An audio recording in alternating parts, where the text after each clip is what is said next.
Fin vendredi dernier, des plaidoiries au tribunal militaire de Ouagadougou pour le procès du putsch de septembre 2015.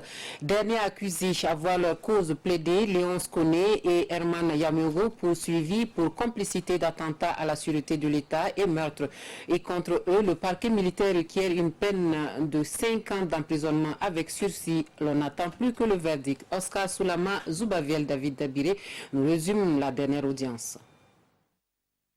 Dernier jour des plaidoiries des avocats de la défense, les bâtonniers Antoinette Ouedraogo et Yérim Thiam tentent de démonter les réquisitions de 5 ans avec sursis du parquet militaire à l'encontre des accusés Léonce Koné et Herman Yamogo. L'accusation les maintient dans les liens de la prévention pour complicité d'attentat à la sûreté de l'État et de meurtre. Selon maître Antoinette Ouedraogo, ces accusations tiennent à 3 faits essentiels.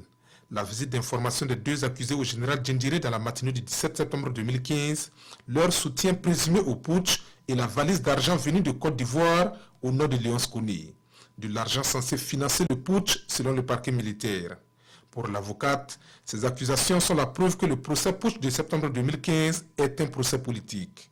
L'ancien bâtonnier de l'ordre des avocats du Burkina soutient que les 2 accusés n'ont fait qu'exprimer leurs opinions politiques sur une situation difficile que le pays traversait.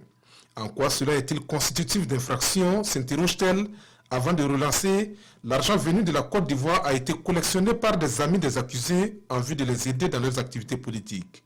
Comment cela peut-il être considéré comme un acte condamnable? Si c'est le cas, pourquoi leurs compagnons Achille Tapsoba et Traoré Nignan Moïse ne sont pas à la barre?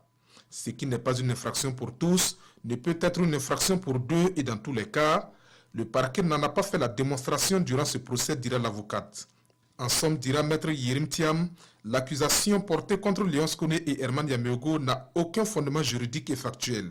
Ce sont des allégations lance l'ancien bâtonnier sénégalais qui dresse un réquisitoire contre les plaidoiries de ses confrères de la partie civile, les qualifiant d'adresse à l'opinion publique plutôt qu'au tribunal. La transition politique de 2015, les présumées intrigues de Yacouba Isaac Zida, les positionnements jugés ambigus de certaines OSC sont évoqués par Maître Thiam et auraient selon lui créé les conditions du putsch. L'avocat demande donc l'acquittement pur et simple des 2 hommes politiques.